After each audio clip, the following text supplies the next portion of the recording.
Bueno, a Agustina le estamos dando el ingreso. Listo. Ya está.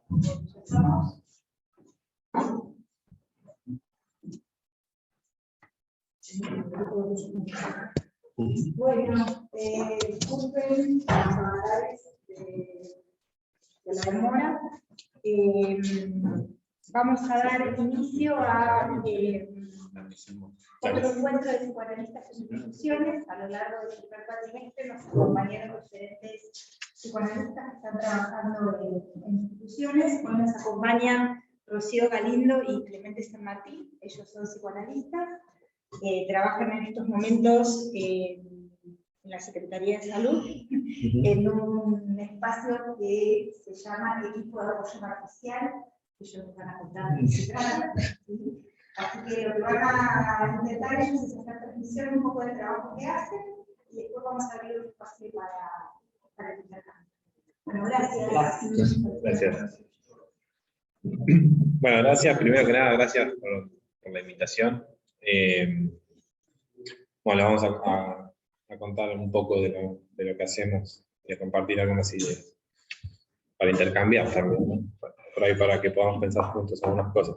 Primero que nada, decir que, bueno, cada uno de nosotros, todos, ¿no? Hablamos desde un posicionamiento que es ético, pero también a través de un recorrido que es individual y colectivo, que se entrama en una historia que nos precede y que nos trasciende. En este caso, nosotros ambos hemos formado parte, nuestra formación ha sido en parte en la residencia de Psicología Social y Comunitaria, y es parte de lo que hace que hoy estemos acá sentados, y es parte de lo que hace que hoy formemos parte del equipo de apoyo matricial en salud mental infanto-juvenil. Ese es el título completo. Sabemos que antes de nosotros, o sea, el apoyo matricial no es algo que hayamos inventado nosotros. Bueno, Sousa Campos en Argentina, ya en el 98, implementaba, es una estrategia de lo que trata es de ir en contra un poco de la lógica de la derivación. El sistema de salud está conformado por niveles, y muchas veces nosotros formamos parte del primer nivel, etcétera. El apoyo matricial lo que busca es ir en contra un poco de eso, como de que puedan conversar los distintos niveles y que se puedan establecer estrategias conjuntas. Y bueno, el psicoanálisis con lectura social también es algo que no es algo que hayamos pensado nosotros, digo, porque parte de esto también atraviesa mucho nuestra práctica. Bueno, ya Freud habló de esto, ¿no? Bueno, el equipo de apoyo matricial en salud mental infanto-juvenil, de ahora en adelante, equipo de apoyo matricial, es un equipo interdisciplinario que se crea en el Departamento de Salud Mental en el año 2019, y que surge a partir de evidenciarse un aumento en la complejización y en las modalidades graves de padecimientos en salud mental de niños, niñas y adolescentes, y de sus familias, los cuales nos han convocado a reflexionar acerca de las dificultades en la práctica para llevar adelante los proyectos terapéuticos, o sea, para trabajar, para pensar terapéuticamente estas situaciones, y para pensar la complejidad que requiere el abordaje de esto, ¿no? Sabemos que predominan, como respuesta a estas situaciones, intervenciones desarticuladas entre las áreas intervinientes, sin la posibilidad de espacios de reflexión y de encuentro, y muchas veces lo que se da es una mirada estigmatizante o patologizadora de las infancias y adolescencias. Así que un poco la idea de la conformación de este equipo es poder pensar esta situación y poder dar respuesta a algunas de estas cuestiones. Bueno, tratamos de pensar, primero contarles un poco de qué se trata el equipo, qué es lo que hacemos, después algunas ideas que pudimos ir pensando en relación al psicoanálisis y el laburo que hacemos todos los días. Y después, bueno, poder compartir un poco a ver qué piensan de esto, qué es lo que pudimos pensar. El equipo, como decía Clemen, se forma a partir de que, además de un aumento en las demandas, en las dificultades en niños, niñas y adolescentes, se empieza a dar cuenta de otro tipo de complejidad, ¿no? de otro tipo de presentaciones que no eran las habituales. Y se crea este equipo, digo porque por ahí nosotros damos por sentado como la lógica del equipo, digo, se crea un equipo que lo que hace es proponerse revisar las prácticas en salud mental infanto-juvenil. Digo, no se crea un equipo pensando en sumar más psicólogos que atiendan niños y adolescentes, sino que se crea un equipo que, como dice Clemen, la idea, la propuesta es que sea un equipo que trabaje con otros equipos, ¿no? Que le haga de soporte, ¿no? Por eso apoyo matricial, de soporte, de matriciamiento a otros equipos que trabajan con niños y adolescentes. Acá está Rami, que estuvo en los inicios también del equipo. Bueno, la idea es contarles un poco puntualmente qué hacemos, para que no quede como en el aire, digamos, qué hace un equipo como este. Somos convocados o se nos solicita, se nos demanda, digamos, acompañar en lo que es el diseño, la estrategia, el armado de estrategias terapéuticas, ¿no? Estrategias terapéuticas en situaciones de niños, niñas, adolescentes con padecimientos graves. En este marco tratamos de salirnos o de proponer una lógica diferente a la que invita como respuesta a un turno, ¿no? Un turno para este chico que tiene tal síntoma, sino de tratar de pensar el abordaje que se va a hacer en su complejidad, ¿no? Intentando abordar las distintas variables que implica el padecimiento de un niño. Y sobre todo que den cuenta de la singularidad de esa situación, de esa presentación, de ese padecimiento. Hacemos hincapié en esto porque parece una obviedad decir que se piensa una estrategia desde la singularidad, pero en realidad hay mucho de lo protocolizado, de lo burocratizado, de lo sin pensar, ¿no? Que es con lo que nos encontramos y es uno de los mayores esfuerzos que hacemos en nuestro trabajo. Trabajamos mucho en interdisciplinas, mucho en lo intersectorial, ¿no? Si bien es un equipo de salud que hace base en el primer nivel de atención, articula con el segundo y el tercer nivel de atención, pero además con distintos efectores de niñez, que van desde servicios locales, hogares convivenciales, hasta distintos niveles de educación. Entonces, el esfuerzo, la apuesta, el objetivo de este equipo es poder armar espacios de construcción colectiva de estrategias que den cuenta, ¿no? de la dimensión, de la complejidad de esos padecimientos, y que no los reduzcan, bueno, a un trastorno, a un diagnóstico, ¿no? Nosotros le llamamos redes clínico-comunitarias. En realidad nosotros no. Nosotros lo tomamos de una psicóloga que se llama Alejandra Barcalá, que en realidad ella habla de las reuniones clínico-comunitarias, que vamos a hablar de eso. Alejandra Barcalá es una psicóloga que es investigadora, investiga mucho todo lo que son los padecimientos en salud mental infanto-juvenil acá en Argentina, y ella habla de redes clínico-comunitarias y de reuniones clínico-comunitarias, porque ahí hay un enlace, ¿no? Entre la lectura que no puede ser más desde lo individual, desde lo clínico, y ciertas redes, ciertas propuestas de enlace que necesariamente hay que hacer, ¿no? Con niñez, con educación, con las distintas áreas de salud, para poder abordar en el marco de derechos y de cuidados de esta situación. Así que trabajamos mucho en estas redes clínico-comunitarias. Y bueno, otra característica de este equipo es que también tiene una dimensión formativa, porque es un equipo por el que rotan, ¿no? Diversos estudiantes de medicina, de psicología, de acompañante terapéutico, y en el marco de distintas residencias de psicología, bueno, de la RESI y del Hospital Pena, de psicología y de psiquiatría, también se hacen rotaciones. Bueno, un poco eso en relación a las funciones y objetivos. Por ahí ahora cuando contemos qué cosas hacemos concretamente, se tiene un poco más. Claro, primero la idea es como dar un marco de, bueno, también a qué somos convocados, esto que decía Rosa, su pechito también. Algunas de nuestras funciones tienen que ver esto, digamos, hacer un diagnóstico situacional, interdisciplinario, y diseñar estrategias terapéuticas en situaciones críticas donde haya una situación de padecimiento en salud mental con niños, niñas y adolescentes.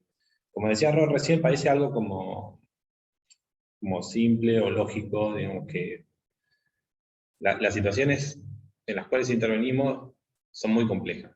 No se trata solo, digamos, de un diagnóstico situacional individual, sino de la situación que atraviesa ese niño y que atraviesa a la familia y a las instituciones que intervienen ahí. O sea, todo eso requiere un trabajo y para lograr estrategias coordinadas y estrategias que acompañen a ese niño, a esa niña, adolescente, requiere también, a su vez, de mucho trabajo.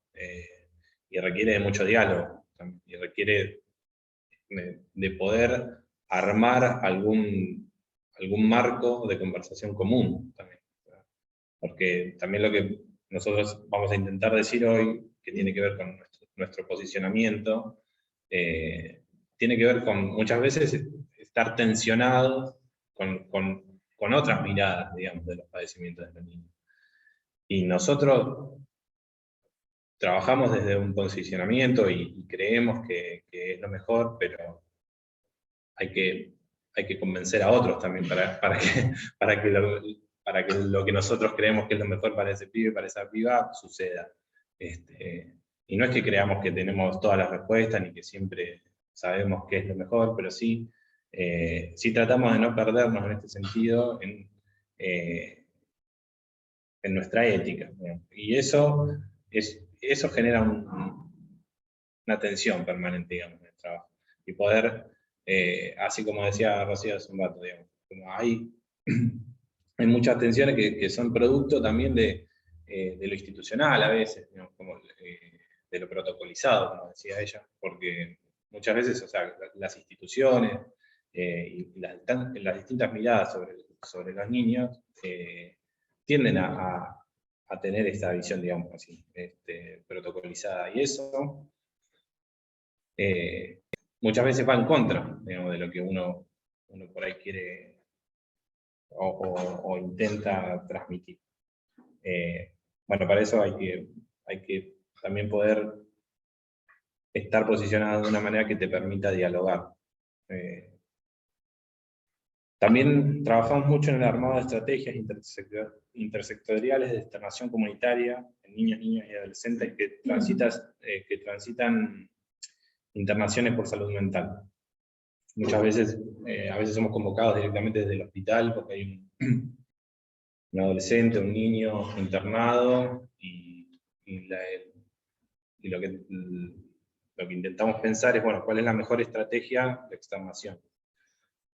Para eso, pensamos en estas redes clínico-comunitarias que nombraba Rocío recién, porque que se vaya del hospital con una red armada no quiere decir solo con un turno con el psicólogo y con el psiquiatra, en el mejor de los casos, sino con un armado que va un poco más allá, digamos, ¿no? que va en qué recibimiento va a tener en los lugares donde esté después transitando ese niño, esa niña. Y eso tiene que ver con la escuela, a veces tiene que ver con los clubes, a veces tiene que ver con la familia misma. O sea, todo pensar eso y pensar de qué manera se va a dar es una de las apuestas que nosotros hacemos, y a la vez también tiene que ver con darle a las internaciones también el estatuto que tiene que tener, ¿no? Porque, bueno, como dice la ley de salud mental, es un último recurso, y a veces también se puede cronificar, también se puede dar como una estrategia más, digamos, una estrategia más protocolizada. Lo que buscamos es como salir de eso y poder hacer otros armados. que a veces funcionan, a veces no, es un prueba y error, digamos, a veces... Sí, sí, tiene que quedar claro, todo esto que contamos, Claro, sí, hay no, muchas veces que no funciona. O sea, uno piensa... Son apuestas. Claro, son apuestas. Uno piensa estrategias, después hay que ver qué pasa con eso. Bueno, y después, la conformación de redes clínico-comunitarias, de acompañamiento, que es lo que contaba Rocío, que la idea es, nada, conformar una red de cuidados en salud mental infanto-juvenil. O sea, las redes tienen como un doble propósito, decimos nosotros siempre también, o sea, tiene la función de sostener a la persona a la que intentamos acompañar, pero también sostienen las prácticas de quienes las realizamos, porque si hablamos de situaciones complejas y de abordajes en situaciones complejas, también es complejo sostenerse, digamos, trabajando ahí. Y no solo las personas con las que trabajamos necesitan de las redes, sino nosotros también. Para poder pensar, para poder descansar también en la red de atención. Y también la conformación de un equipo de acompañantes terapéuticos orientados al trabajo con niños, niñas y sus familias. Esta es otra de las cosas que hemos ido haciendo. Bueno, Rami puede dar cuenta también de esto, parte importante de eso. La idea, de hecho, peleamos bastante por seguir sosteniendo, más allá de la política de contratación del municipio, de los acompañantes terapéuticos, seguir sosteniendo una mirada ahí en la selección y en el acompañamiento de los acompañantes, porque es importante, es una estrategia fundamental hoy en día, digamos, los acompañamientos terapéuticos, pero también es fundamental que formen parte de una mirada más amplia de la situación y formen parte del equipo, digamos, que puedan estar conversando con estos otros actores que intervienen. Y bueno, nuestra apuesta es a eso, digamos, que estas intervenciones quedan perdidas otra vez, digamos, no caigan en esta protocolización, digamos, bueno, necesita un acompañante, lo gestionamos, lo tiene, bueno, eso necesita como un trabajo permanente, un ajuste, muchas veces, y bueno, apostamos a eso. Sí, también de ser muy, pensaba, digo, tratamos de ser muy cuidadosos porque también toda propuesta, por más que se piense como subjetivante, digamos, si no se está atento en el marco de qué estrategia se da, un acompañamiento terapéutico, más que un espacio de escucha y de subjetivación, se puede convertir en un espacio de control, ¿no? En el que está diciendo si tomó la medicación o no, si se portó bien, se portó mal, si salió corriendo, ¿no? Digo, eso también tiene que ver con estar ahí atentos de qué lugar se ocupa, porque en estas tensiones, como decía Clemen, con las que convivimos todo el tiempo, ¿no? Desde distintas miradas, de distintos lugares en los que se esperan estos niños, es muy fácil caer en estas lógicas más de control y de adaptación que de hacer lugar a algo de lo que sucede. En este marco de lo que contaba Clemen, de los diagnósticos situacionales, del trabajo intersectorial, interdisciplinario y las estrategias de externación, como les decía hace un ratito, trabajamos con distintos sectores. En el área de salud, trabajamos con los 3 niveles de atención, que no lo vamos a repetir porque no sé si era el mismo público, pero Ezequiel ya lo contó muy bien cómo funcionan los 3 niveles de atención, que bueno, se ordenan por complejidad, ¿no? O que se denomina complejidad. Donde se articula en relación, por ejemplo, una internación en el segundo o tercer nivel de atención, necesariamente hay algo del día a día, en esto que decía Clemente, ¿no? Que insisto, parece una obviedad, ¿no? Que un pibe o una piba que sale de una internación después de 2 o 3 semanas, lo que hay que pensar es cómo retomar el lazo, ¿no? Cómo retomar el lazo con la escuela, cómo retomar el lazo con el club de barrio. Bueno, muchas veces nos encontramos con situaciones que no tienen que ver con eso, ¿no? Y es todo un trabajo a reconstruir, entonces ahí hay mucho armado también entre los distintos niveles de atención, entre la unidad sanitaria, la enfermera, la psicóloga del barrio. Después también trabajamos mucho con el área de niñez. La mayoría de los niños y adolescentes con los que trabajamos intervienen en el servicio local, ¿no? Por alguna cuestión de vulneración de derechos. Por lo cual también es el enlace con ellos, ¿no? Que se intentan pensar estas estrategias de restitución de derechos enmarcados en alguna lectura clínica.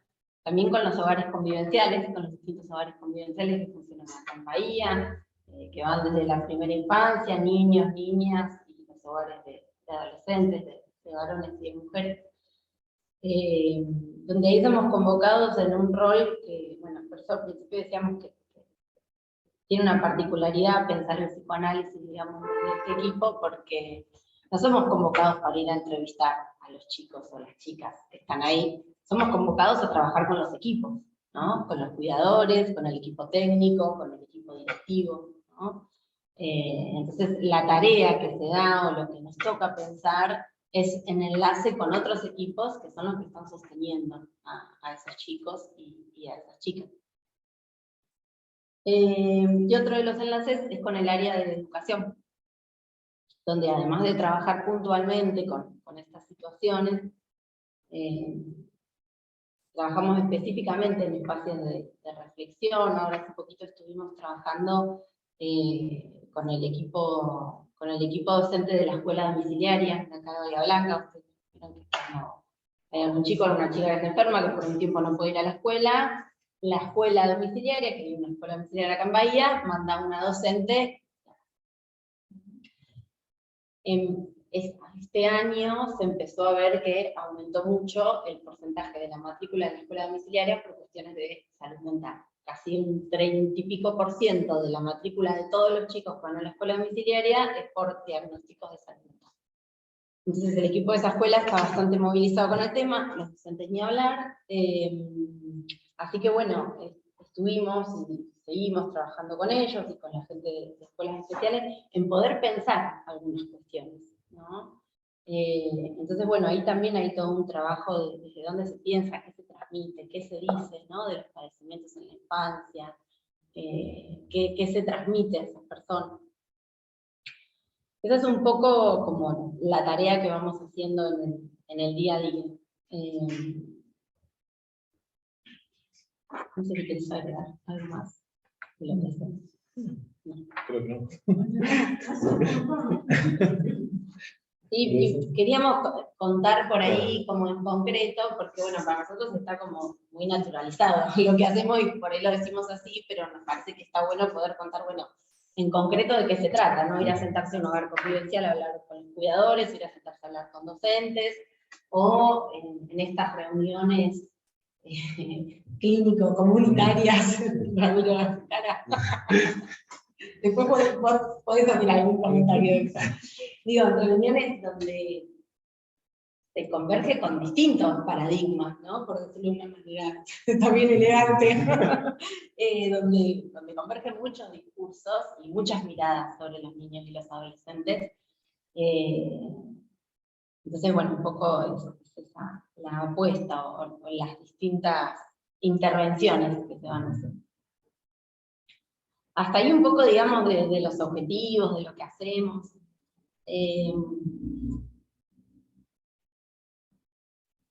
A partir de esto empezamos con Clemen a intentar como armar algunas ideas, ¿no? En relación al psicoanálisis, que en realidad para nosotros es algo que lo hacemos de este modo, digamos, porque es la brújula con la que trabajamos y con la que pensamos. Entonces es algo que nos habita, digamos, en el día a día, pero bueno, al momento de transmitir, ¿no? ¿Qué del psicoanálisis en esto que hacemos?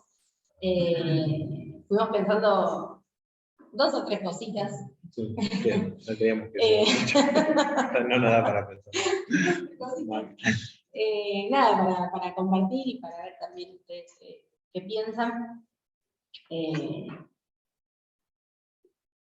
En primer lugar, bueno, algo de esto que les contábamos recién de las reuniones clínico-comunitarias, ¿no? Gran parte de nuestro trabajo es estar en conversación con otros. Diría más que gran parte, casi todo nuestro trabajo es estar hablando con nuestra gente, digamos, ¿no? Muchas veces a los chicos o a las chicas de los que hablamos no los conocemos, o los conocemos porque están en algún dispositivo por el que nosotros circulamos, o por los que alguna vez los vimos.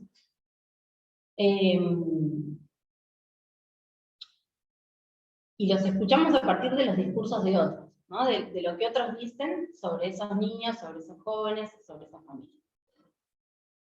Entonces, bueno, tratábamos de pensar cómo transmitir ¿qué uso hacemos del psicoanálisis para esos intercambios, para esas conversaciones, ¿no?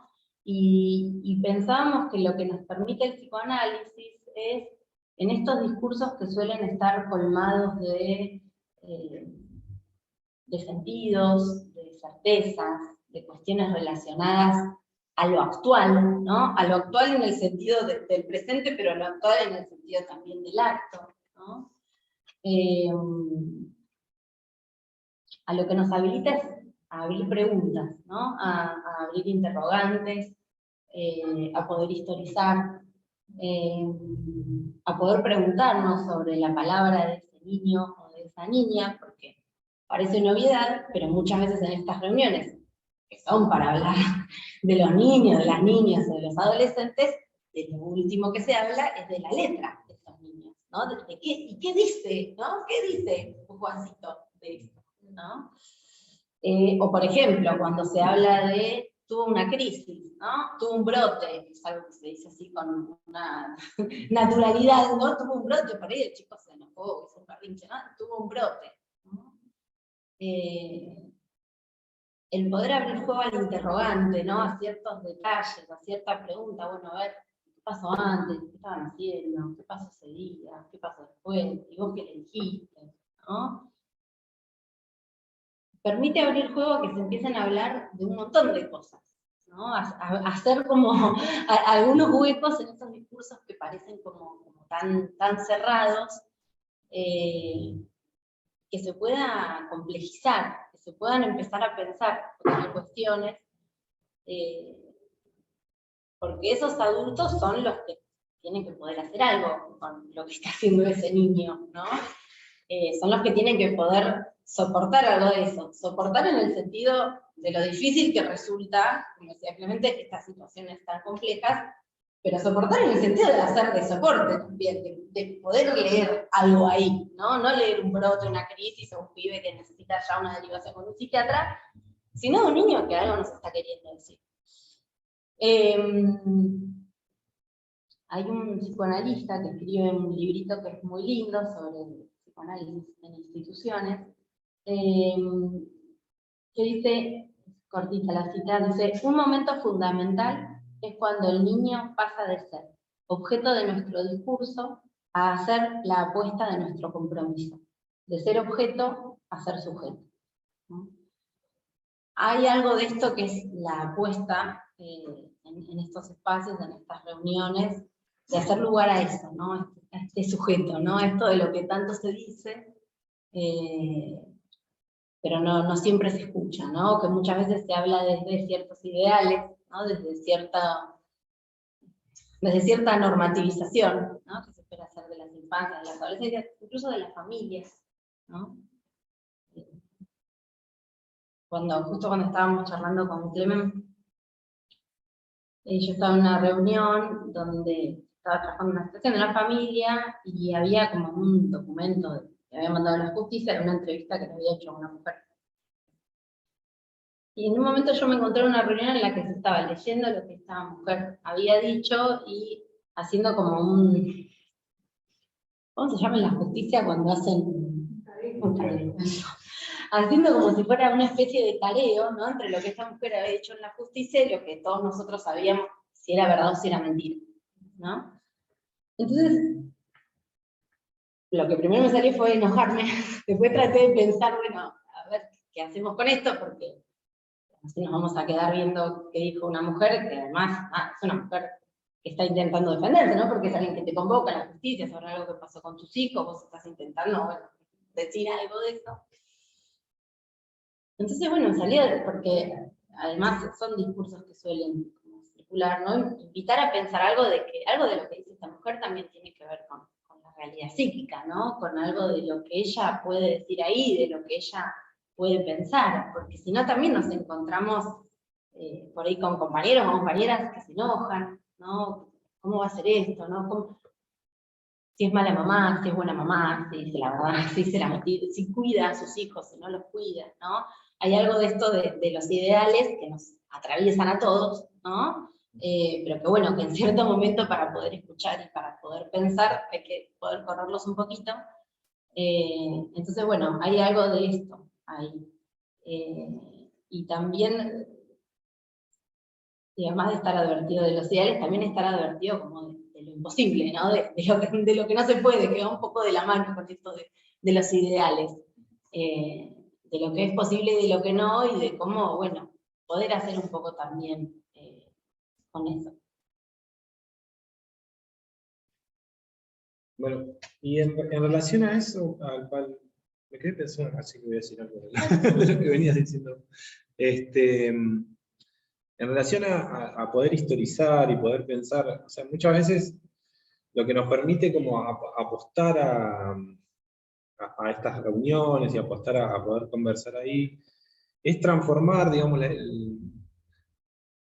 o sea, primero poder historizar, digamos, hacer una historia de ese niño, que no es poco, digamos, y cuando uno puede transformar discursos parcializados en una trama, advienen otros sentidos, digamos, a los padecimientos de los niños. Y cuando advienen otros sentidos, advienen también otras posibilidades para mirarlo, para mirar a ese niño. Entonces, para nosotros es una apuesta, muchas veces muy desgastante, pero es con esa convicción. Hace un tiempo fuimos a un abrigo. Un hogar de abrigo. Es No, un hogar de abrigo. claro, claro. A un hogar, que es un hogar donde, claro, pues se llama abrigo 1, abrigo 2, donde viven varios niños que están, bueno, obviamente, allí por la determinación de la justicia, donde hay una vía o donde hay una niña con manifestaciones particulares que generan muchos disturbios en la convivencia, pero sobre todo también con los cuidadores, con las cuidadoras, y cuando empezábamos a hablar, con la directora y con un par de cuidadoras que estaban ahí, empezamos como nosotros ya nos habíamos como empapado un poco de la historia de esta niña que había tenido 2 adopciones que habían resultado fallidas, que le habían devuelto, y entonces empezaban a contar como, bueno, no, esto que decía Rocío recién, digamos, siempre hay mucha actualidad cuando uno habla con las personas que interactúan con estas niñas, y el problema es lo que hace ahora, ¿no? Y lo que viene haciendo, y el quilombo que arma, y el malestar que genera. Y cuando empezamos como a poder, primero escuchar eso, o sea, primero hay que escuchar ese malestar, pero cuando podemos como pasar el tiempo, podemos ir pensando otras cosas, empezó a parecer que la directora dice, no, yo me di cuenta que en realidad ella como que un poco coincide como este periodo de más crisis, con que hay otra nena que vive en el hogar y que está justo haciendo como un proceso de adopción, y ya no sabemos si es eso igual. O sea, es una posibilidad, digamos, pero esa posibilidad, o sea, permite como mirarla de otra manera, digamos, y mirar las manifestaciones conductuales de esa niña de otra manera. Y esa posibilidad se da merced a la posibilidad también de conversar sobre eso, y de darle un tiempo al malestar que genera en principio, y a la posibilidad de historizar y de armar una trama, digamos, y que esas conductas se entramen en alguna historia posible, en alguna historia, porque todas además cuentan o sea, todas y todos, digamos, todos los cuidadores, las personas que están alrededor de un niño cuentan una historia que si se puede transformar en una trama, y esas manifestaciones conductuales tienen un sentido, hay otras posibilidades, digamos, ¿no? Que es de alguna manera, digamos, lo que hacen padres, ¿no? Padres, madres, digamos, ¿no? De sus hijos. No, está mal, por X. No sabemos, pero bueno, pero es un discurso que permite cosas. Y para nosotros también hay alguna otra cuestión que queríamos como transmitir, y que forma parte de esto que decíamos al principio, digamos, de nuestros atravesamientos y de cómo pensamos, digamos, nuestro lugar en este trabajo que hacemos, y que tiene que ver con que formamos parte de una historia que incluye prácticas del psicoanálisis en lo público, y que que se remonta, digamos, a muchos años atrás, que tiene que ver con Pigeon Rivière, con Fernando Ulloa, con Silvia Bleichmann y con otros que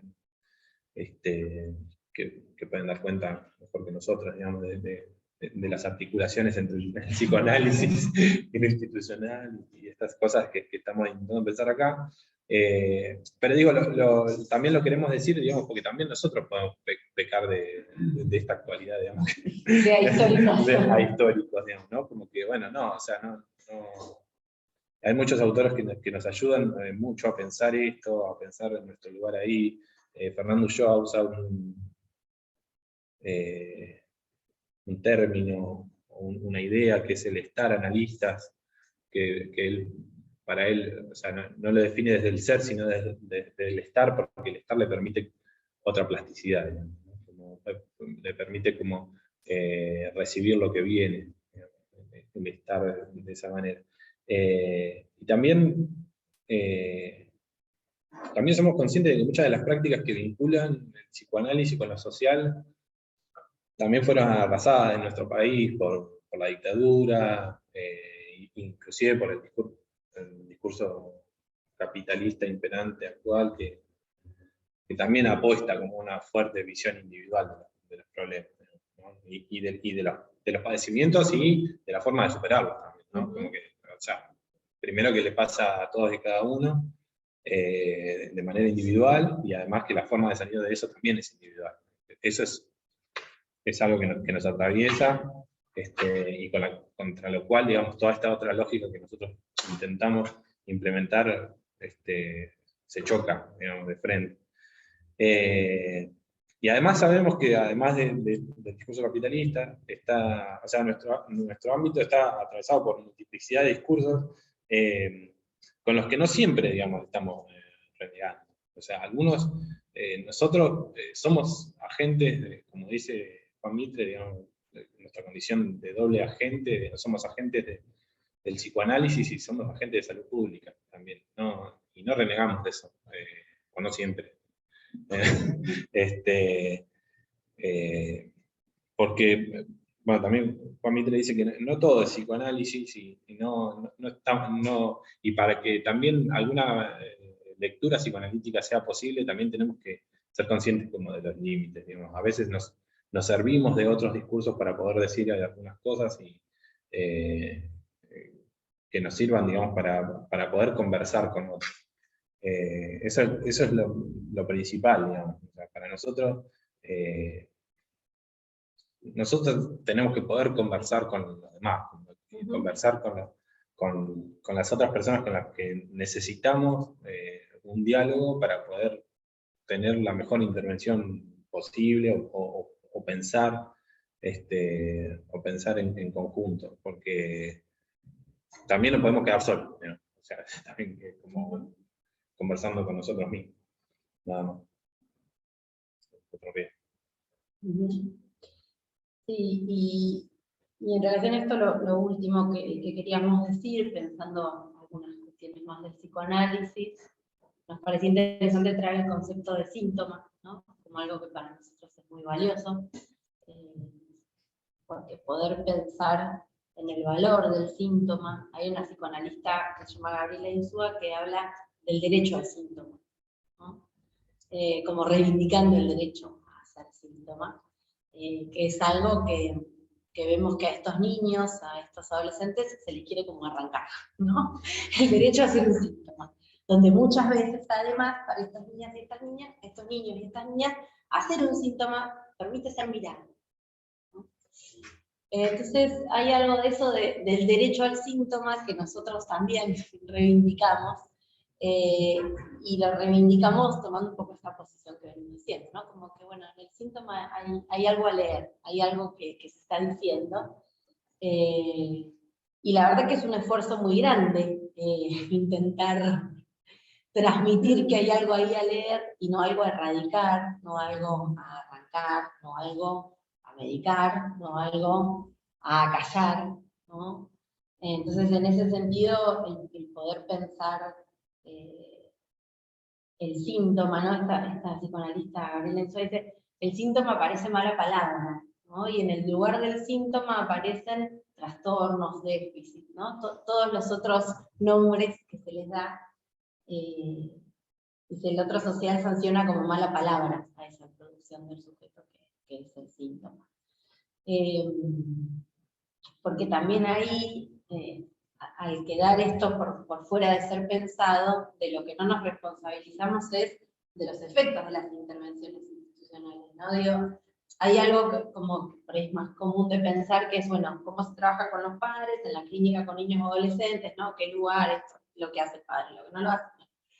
A nivel institucional también hay cosas a pensar, que no son dichas, ¿no? Por ejemplo, una cartita a un hermanito que no llegó, ¿no?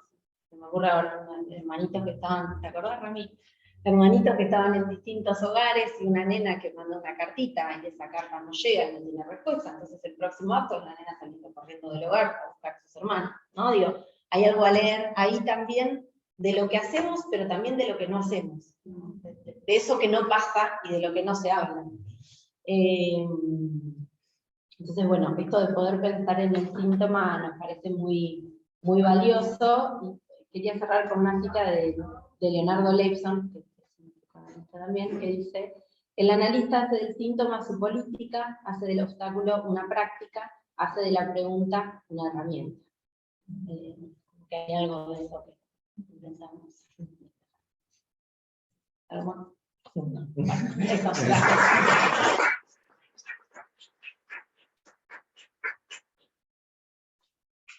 Gracias. En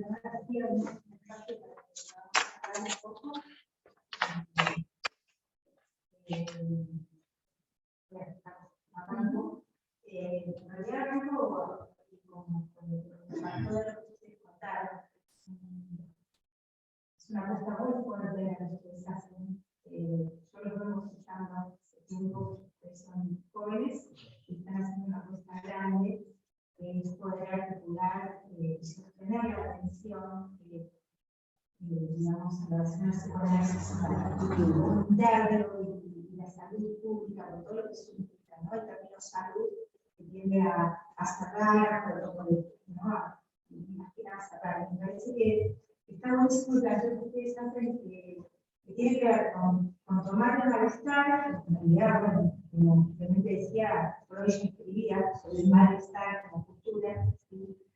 Pero la apuesta es a poder soportar y sostener ese malestar y de eso hacer trabajo, ¿no? La apuesta que, bueno, es el instrumento, es el recurso que encontramos en psicoanalistas, la palabra, otro recurso más que confiar en, bueno, hable y diga todo lo que se le ocurra. Y eso nos permitirá abrir más y cerrar. Entonces creo que al menos lo que ustedes cuentan, creo que hay mucha de esa apuesta, de dar y valor así, ¿no? Siempre una solución de compromiso. Bueno, para algo no sirve, pero es verdad que en determinados lugares rápidamente lo que se intenta, más con los niños y con los adolescentes, en general es el ruido, por suerte es el ruido, ¿no? Pero lo que se tiende es a, bueno, a ver, ¿cómo resolvemos esto? Está haciendo lío, produce disturbio, no podemos dar clases, en la institución de esta manera no puede estar, y bueno, eso, hacer drama, así que les agradezco la atención porque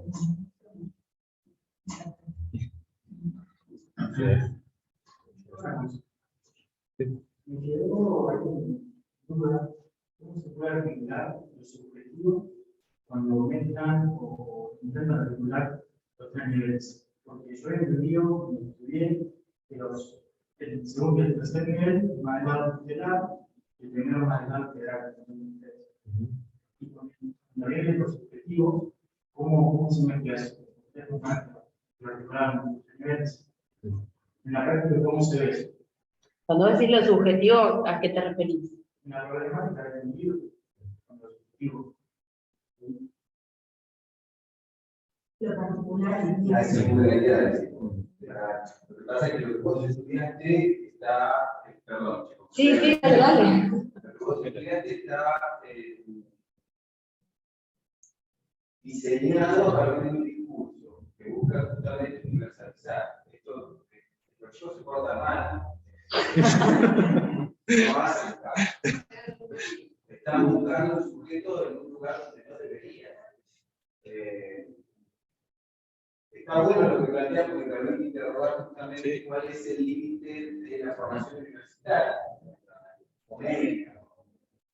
¿No? Pero me parece que por eso se hizo un poco lío.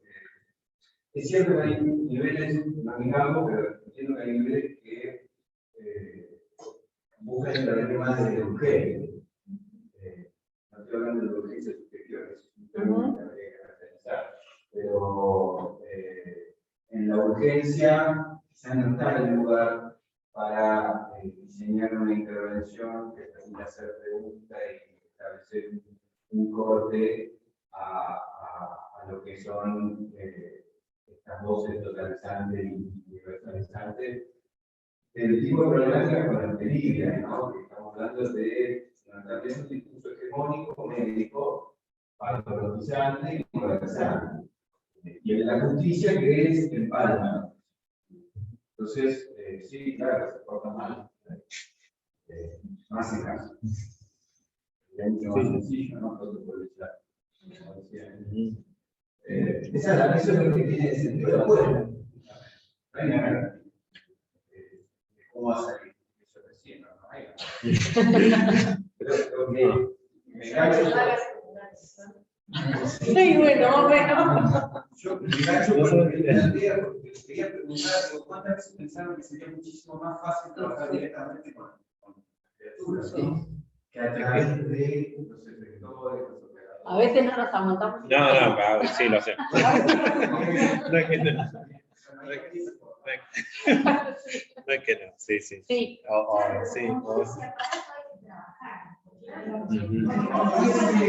Claro, lo pienso en una institución, ¿no? Donde hay un niño que está cuidado por cuidadores, está una institución que está dirigida por un determinado director.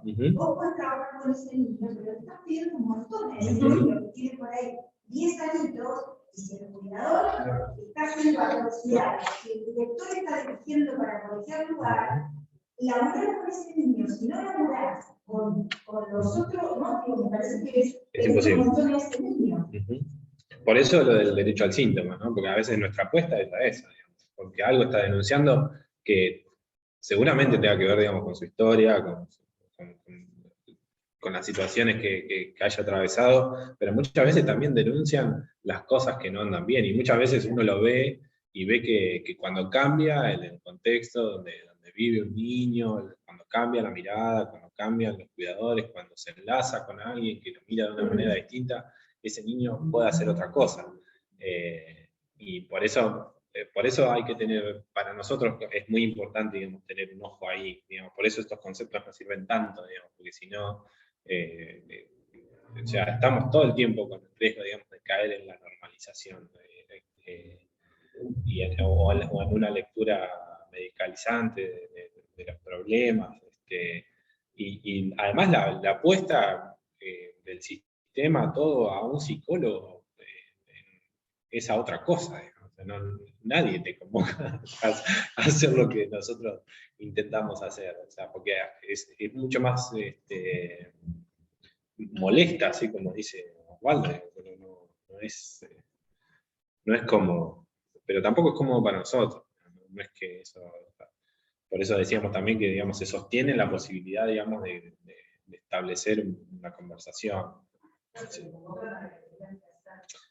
Claro, para que lo cure, para que deje de hacer lío, para que le des un diagnóstico, para que lo derives al psiquiatra. También, digo, algo de lo que nos encontramos cuando arrancó este equipo es que no había espacios de conversación entre los que trabajaban. Entonces, también la gente se queda muy sola. Los cuidadores se quedan muy solos, los equipos de servicio local se quedan muy solos, con situaciones muy jodidas, entonces muy solos, con una situación muy jodida. Entonces, algo de estos espacios de conversación son una apuesta a esto, como irnos acompañando. A veces nos sale mejor, y a veces se pueden pensar cosas, Y a veces no, porque hay discursos que no se encuentran y que son incompatibles, pero a veces pasan cosas lindas. Me acuerdo una vez que fuimos a trabajar a un hogar por un lío que hacían 2 niñitos. En este caso es un nene que yo atiendo, o sea, es de los que no tendría que hacerlo, pero lo hago. Y fuimos con el psicólogo que atiende al otro niño, ¿no? Donde se nos convocaba como, bueno, vengan a hablar porque los pibes están teniendo crisis todas las semanas, ¿no? Y algo de lo que pensamos con otro psicólogo es arrancar hablando de la historia de estos niños. O sea, abrir la reunión, no pensando en las quejas o en lo que habían hecho, sino haciendo una recopilación, porque además es una situación en la que nosotros trabajamos mucho para armar la historia de estos niños, entonces hicimos todo un relato de la historia. Y fue muy interesante lo que pasó, porque primero que nosotros pensamos que había un montón de cosas que ya sabían, y la verdad que no sabían casi nada de la historia de estos nenes, y además en la medida que íbamos contando cosas, ellos iban pudiendo hacer asociaciones sobre el día a día, de, por eso cuando lo baño me dice tal cosa, por eso el otro día, ¿no? Entonces, hay algo va pasando algo de esto, bueno, a veces también pasan estas cosas que son lindas y que están buenas, porque es un poco lo que decía Clemen hace un rato.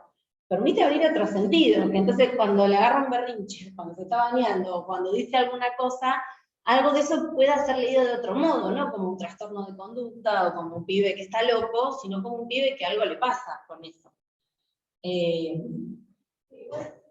Otro sentido también es saber interrogar, ¿qué saben interrogar? ¿Qué están pensando? Me parece súper interesante. De verdad que me parece una acción imposible. Me parece que es un papel algo que lo que hace. Está buenísimo, me parece que es sumamente necesario.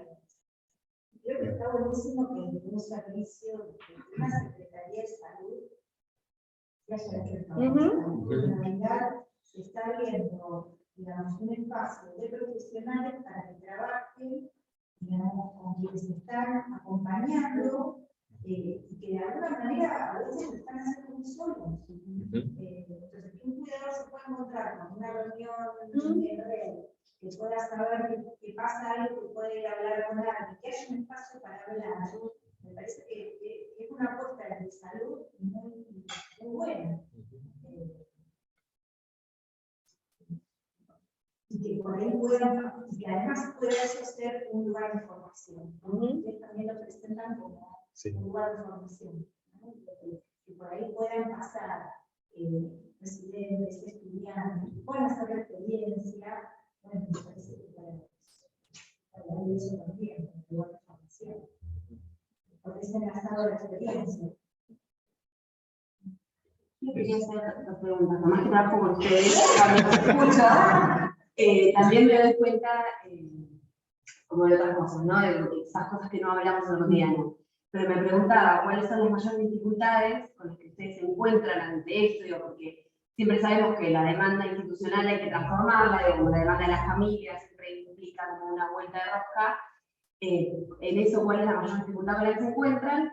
Y por otra parte, sabiendo que la función que ustedes tienen es la de portarse mal, y por ende de quedar muy solos ustedes como equipo, ¿cuáles son los puntos de apoyo y de soporte, aparte del deseo que está claro, digamos, cuál es el que encuentran, digamos, para que eso no se vuelva una tarea imposible, justamente?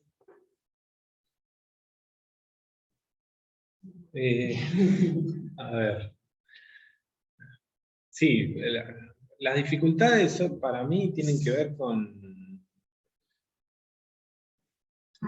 estas otras, cuando por ahí se hace muy difícil, digamos, establecer como un diálogo, una lectura común del padecimiento del niño, tener una perspectiva de derechos, a veces es muy, porque a veces inclusive hay como medidas que se toman, cosas que se hacen, en virtud de un supuesto bien, y cuando uno a veces no está leyendo lo mismo, no está haciendo la misma lectura, y a veces hay como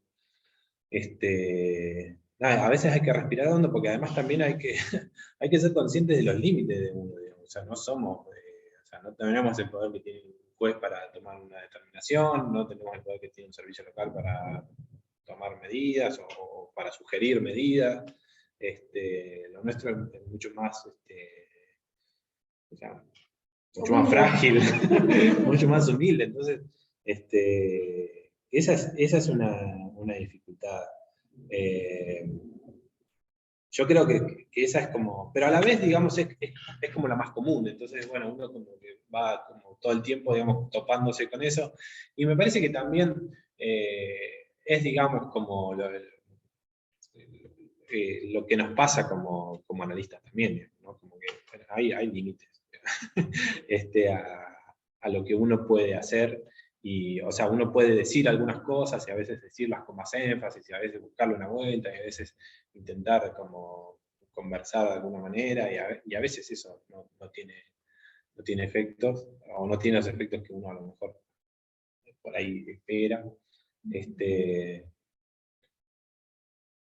Y para mí la otra dificultad es un poco la que dijimos, que tiene que ver con que todo el aparato está un poco armado para que nada de esto aparezca, digamos, ¿no? Como que el sujeto no está casi en ningún lado, digamos, como un poco también respondiendo a, o sea, en el sistema, digamos, no, el lugar para el sujeto es casi nulo, entonces hacerle un lugar ahí es una gran dificultad, o sea, aún cuando las cosas funcionan un poco mejor, porque no está hecho para eso. Es un esfuerzo aparte ese, digamos, como hay un psicólogo que trabaja con nosotros, es decir, uno hace, viste, como que los dispositivos se arman para trabajar con la gente, y después lo que pasa es que los que llevan adelante los dispositivos terminan queriendo que la gente no venga. Porque, viste que pasa un poco así, porque si vos pensás que salud pública y accesibilidad y qué sé yo, y es de 8 a 2 de la tarde, entonces no está muy pensado, digamos, para que los pibes van a la escuela hasta las 5. ¿No? Las cosas no están pensadas, digamos, para que sea amigable, digamos, con la gente. El sistema no está pensado para accesible. Entonces, es armar algo y sostenerlo después, digamos. Si vos te vas a parar desde un posicionamiento y vas a sostener una ética, después es bancarlo, digamos. Ese es un desafío para mí.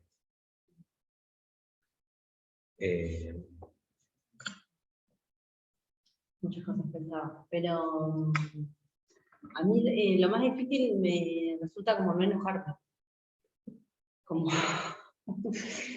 esto que uno trata de transmitir, ¿no? De que los equipos con los que uno trabaja no se enojen con las familias, o no se enojen con los niños. Yo lo que me doy cuenta es que a mí me pasa que me resulta muy difícil no salirme como de función y enojarme ahí donde estoy, pero ¿cómo?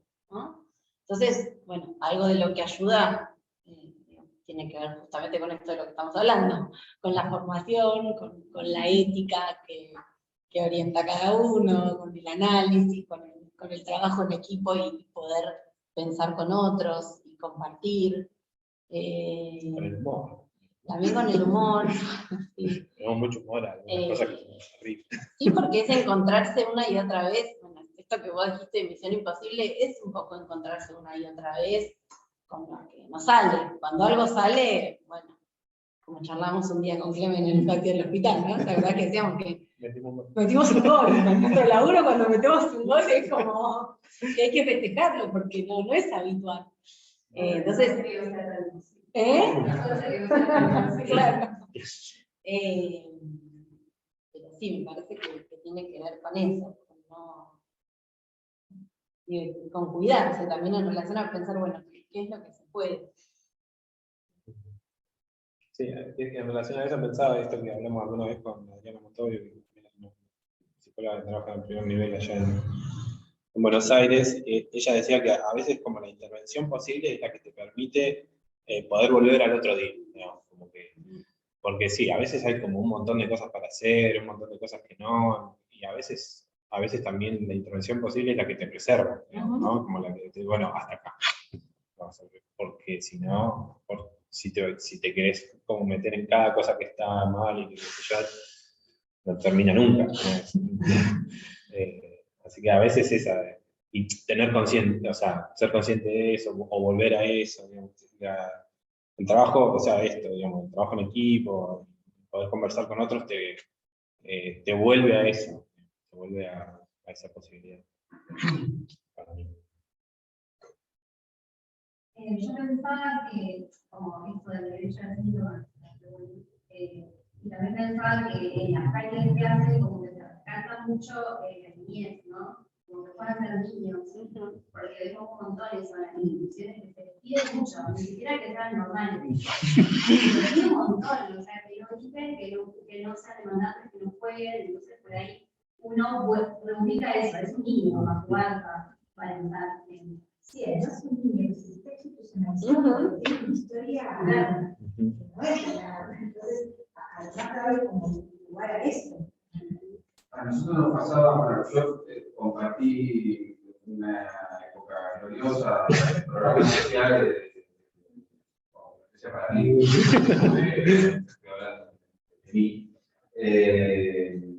con Clemen en lo que fue el programa Envión, que existía, entonces sí, pero No tan glorioso. sí, claro.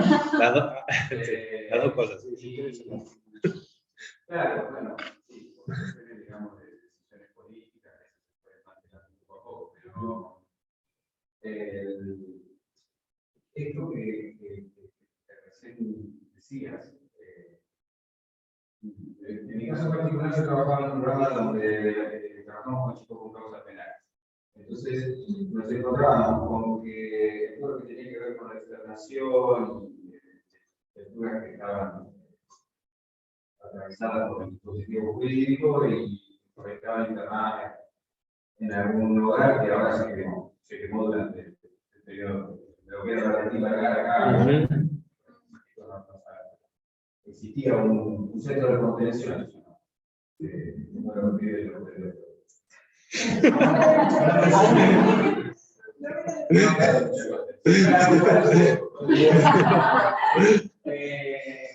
y nos encontramos todo el tiempo con que a estas manifestaciones que tenían los chicos y las chicas, porque hubo chicas también, de hacer ruido, de hacer síntomas, eso para hacer síntomas,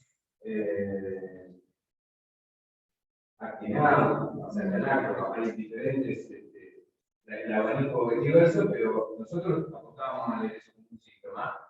Y lo que te encontramos es que a esa situación, un juez o una jueza le sumaba reglas de conducta. O sea, a una persona que ya no se comporta normalmente como todos nosotros, le sumaban reglas de conducta.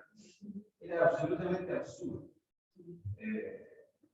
Bueno, entonces, a eso me refiero con ser totalizante, ¿no?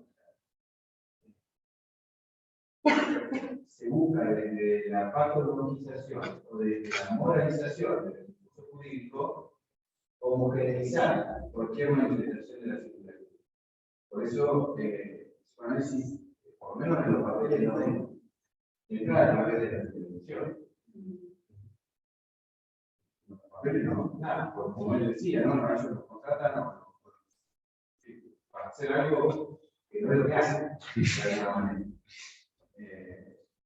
En ese sentido es entretenida porque te requiere todo el tiempo inventar algunos metros de una persona. Lo es en la clínica y lo es una invención permanente. Porque no me gusta eso. Un oficio. Claro, lo artesanal. una praxis.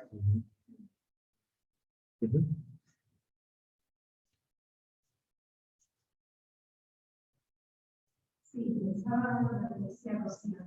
Que puede enojarse, ¿no? Y cómo poder abordarlo, digamos, de la misma manera que uno apunta cuando llega alguien con esta demanda de, bueno, acá está mal, no haciendo una mal, esas cosas no las hace, y uno dice, bueno, pero este director, ¿Cómo no se da cuenta? Claro, ¿cómo no se da cuenta? Es el director del instituto, ¿cómo hacen eso? ¿Cómo está cuidadora? ¿No? Entonces, ¿cómo eso dejarlo como una abstinencia para poder buscar, bueno, esta directora también tiene su historia, está ahí, digamos, entonces darle lugar a todo eso, porque bueno, la tendencia es como también, bueno, como este director va a tomar esa decisión. Bueno, el director es humano, ¿no? Entonces, Sí, muchas veces pasa, Flor, que las instituciones, no sé, trabajo muy chico, pero te encontrás con que el mismo personal está ahí como castigo. O sea, la persona que está coordinando la institución quizás está sumariada de otra. Digo, hace años que tienen pedido el pase para trabajar en cualquier otro lado y dicen, No logra irse. no puede ir del sistema. Entonces, tenés los restos de la sociedad encerrados trabajando con los restos del municipio o un dispositivo. Entonces, así es muy complejo. y los niños en el medio de todo En el último lugar de toda esa cadena haciendo cinta. Y también está todo esto del vecino, ¿no? Digamos, sea dentro del consultorio, sea en la institución, tenemos realmente tenemos una práctica que si no tenemos como estos espacios, se tomen esos proyectos. Sí, sí. Siempre digo que al trípode previo le agregaría, yo le agrego una cosa, ¿no? Soy parte de la escuela de psicoanálisis, pero digo, le agrego el espacio con otro, porque si no tenemos de esto, de poder pensar juntos, de poder interrogar, realmente sostener el psicoanálisis. Es un delito. Que requerimos de la formación teórica, del análisis personal, del análisis contemporáneo, pero de esto también. Bueno, usted no tiene mucho lo que es el espacio de la residencia, pero bueno, si venimos desde otros lugares, no me acuerdo, salir de la universidad y bueno, necesitaba comprar otro espacio. Claro, porque el discurso. Claro, digo, pero a mi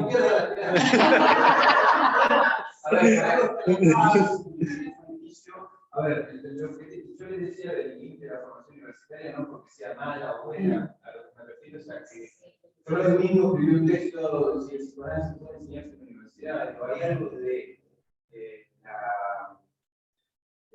cumplir un programa curricular que no basta. O sea, está bueno para empezar, para generar quizás un interés o una pregunta, pero no basta para transmitir la ética psicoanalítica. La noción de signo, la noción de sujeto. Yo creo que un analista se forma, como dices, ¿no? En una escuela. No sé cuánto tarda, pero se empieza ahí. Bueno, no se acuerdan, ¿no?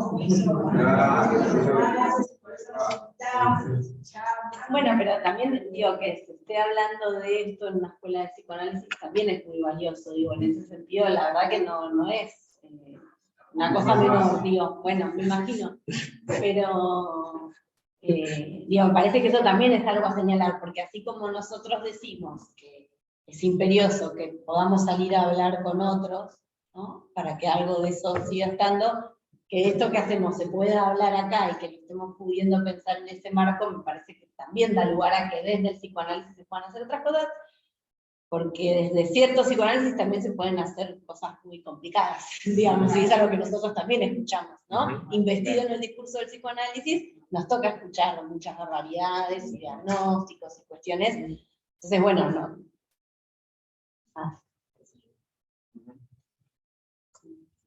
Me quedé pensando en la pregunta que vos hacías, que no sé si te la entendí bien, pero vos preguntabas algo respecto de la subjetividad en relación como a la complejidad de los niveles de atención, ¿no es cierto? Que el primer nivel de atención sería como el de baja complejidad, entre comillas, y el tercero el de más alta.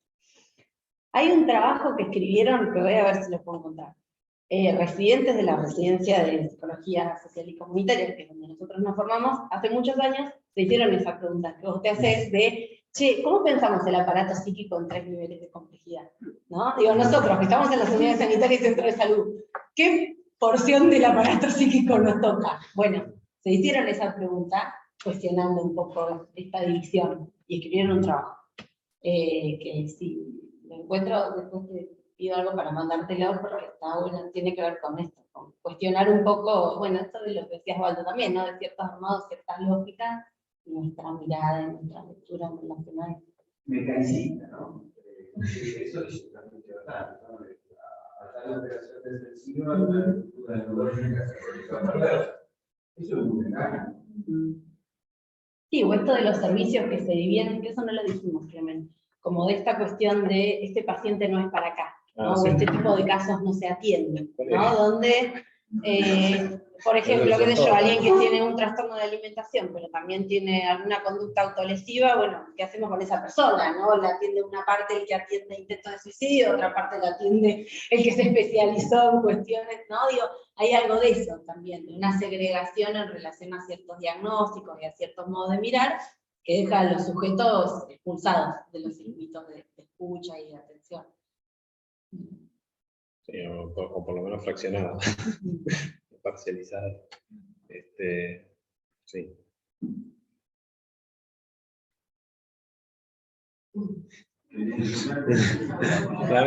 Rami.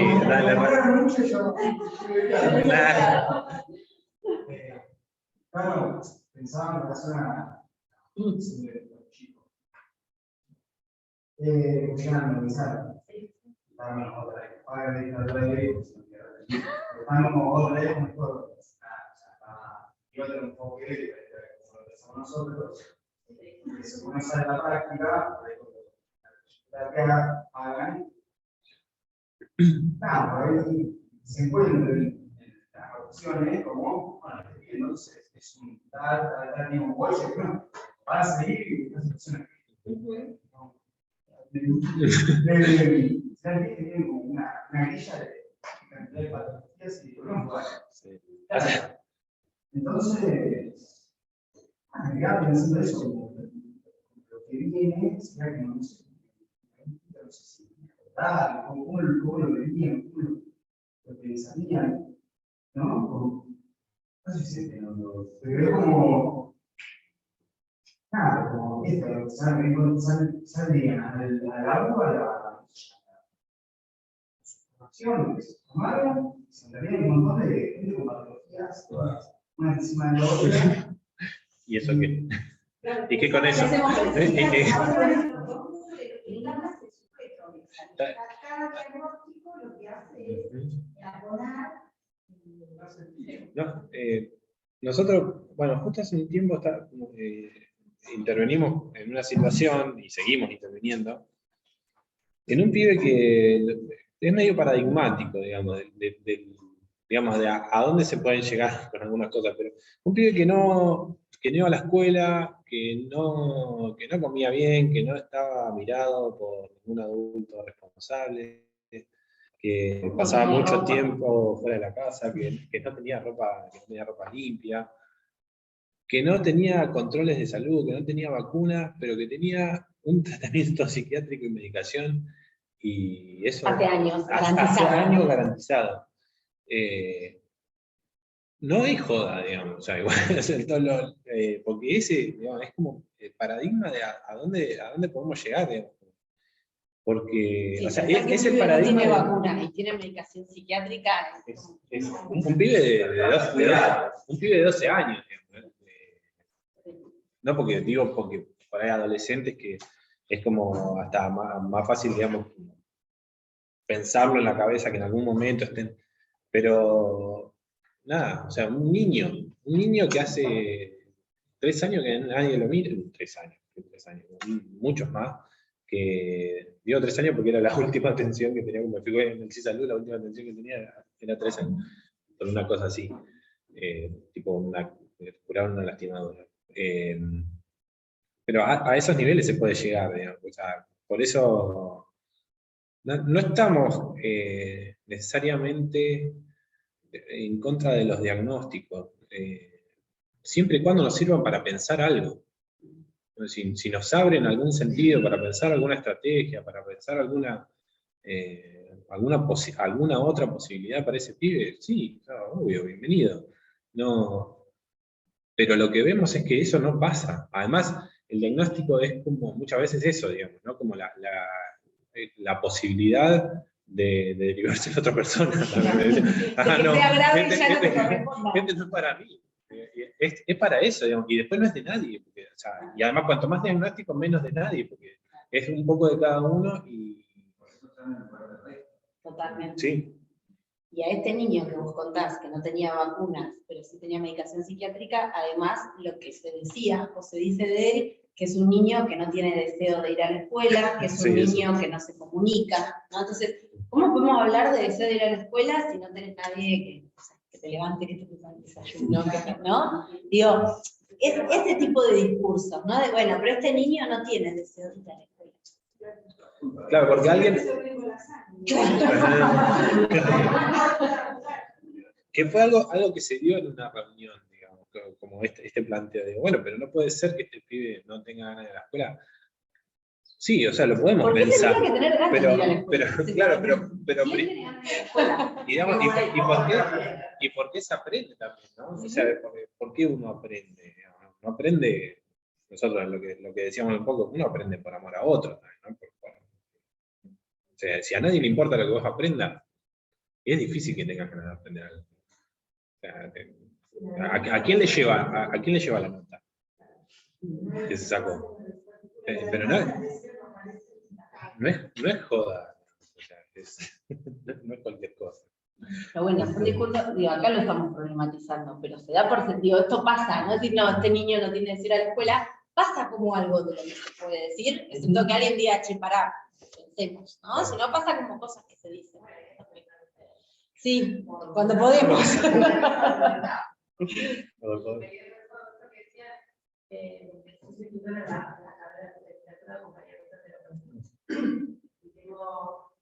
Un grupo de estudiantes que está haciendo las prácticas en una institución, a mí me preocupaba que venía muy contenta esa institución. ¿Algún comentario? Venía muy contenta. Estoy haciendo malas cosas. Bueno, cuando terminaron de hacer la práctica, escuchar, o sea, no tienen en cuenta, empezaron a ubicar esto, ¿no? No se tiene en cuenta la secundaridad y la subjetividad, esta cosa como de normativizar, de que estas, digamos, estaban indignantes por la institución.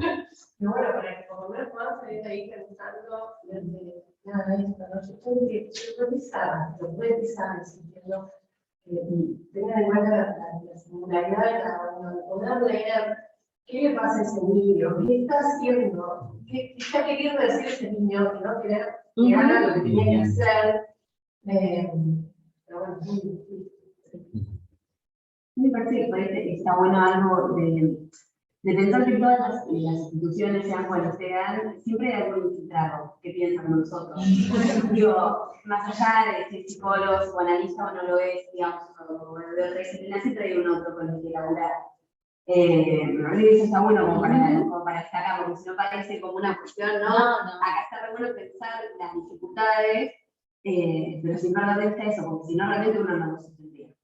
Si no, digo, siempre hay un preceptor que coincide, o sea, que sí se preocupa, que sí pregunta, que sí lo ve como un niño, niña, tal cual, tal cual. Bueno, vos sos el lugar de red, ¿no? Yo lo que pensaba, como el lugar de red, el discurso capitalista, también por eso, ¿no? Por los pobres, los pobres, más a las infancias, ¿no? También. Bueno, por eso hablaba de... Y si sos niño y pobre, ni te cuento. Niño, niña, pobre. Este concepto que yo lo he escuchado al pasar de intersectorialidad, que siempre está, digamos, marcado por la segregación, o sea, son diferentes modos de dar cuenta de un lugar de segregación. Todo lo que dijeron los chicos, todo lo que siempre que uno interviene en una institución, tiene que lidiar con los efectos de la segregación, que son, es un hecho de discurso. No se puede no segregar, hay alguien que ocupa ese lugar. Y a lo largo de la historia, digamos, un tema que ocupa bastante, siempre trato de darle una vuelta más, pero sí, a eso me refería.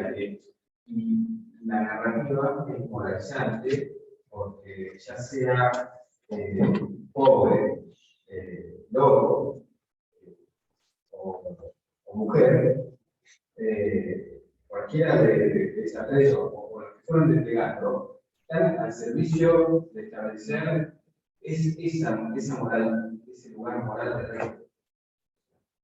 Un cuerpo sobre el cual un otro puede ejercer opresión y goce. ¿De cuál goce? Sí. Después se adorna el diagnóstico, y ahí es donde nosotros nos despegamos del discurso médico hegemónico. Porque normalmente cuando adoptan todos una ética, fundamentalmente,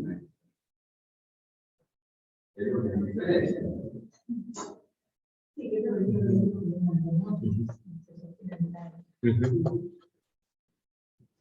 Pero porque... Sí.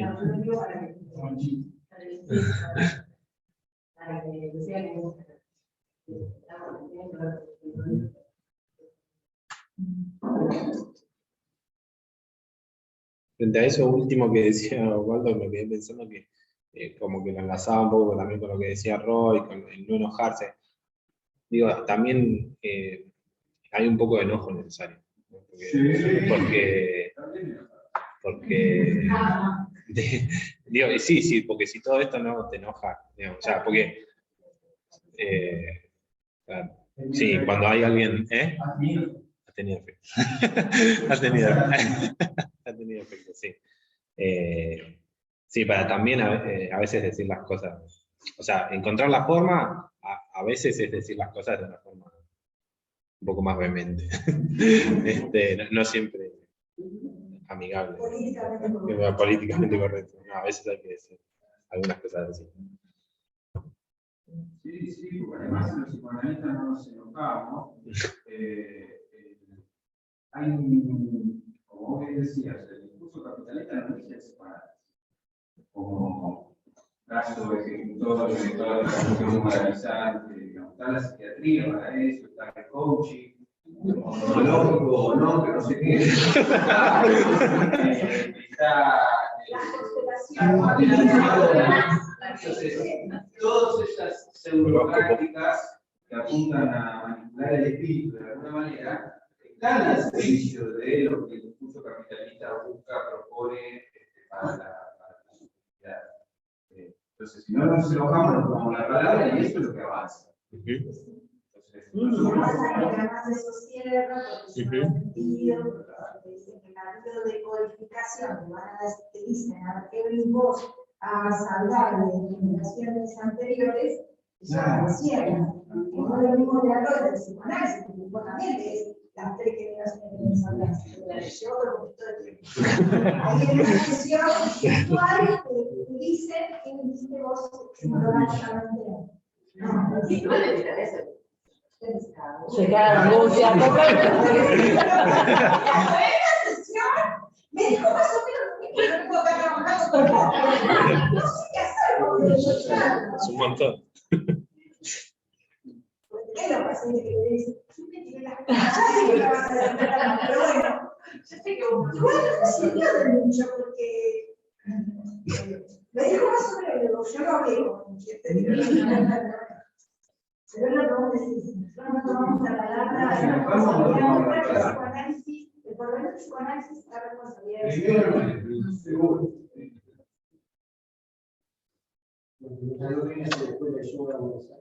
Ay, claro. Qué loco.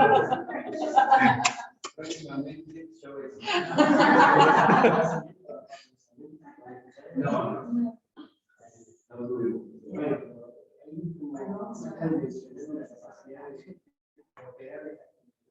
Cuando escucha el caso de no han escuchado el caso de la 50, yo hace 30 años cuando surgió la primera universidad, digamos, tenía como una relación de familiar en ese espacio. Es divertido que van a hacer con estas propuestas. Sí, pero bueno, pues por siempre es más difícil soportar estos líos, soportar no saber. Es el templo. Bueno, muchísimas Gracias. gracias. Gracias. Gracias.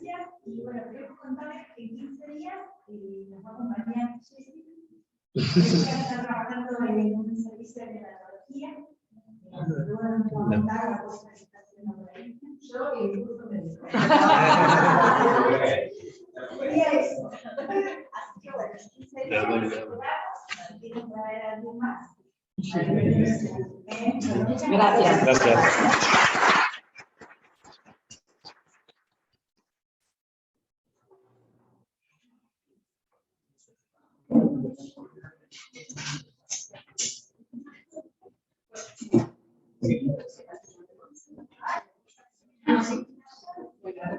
Son unos genios.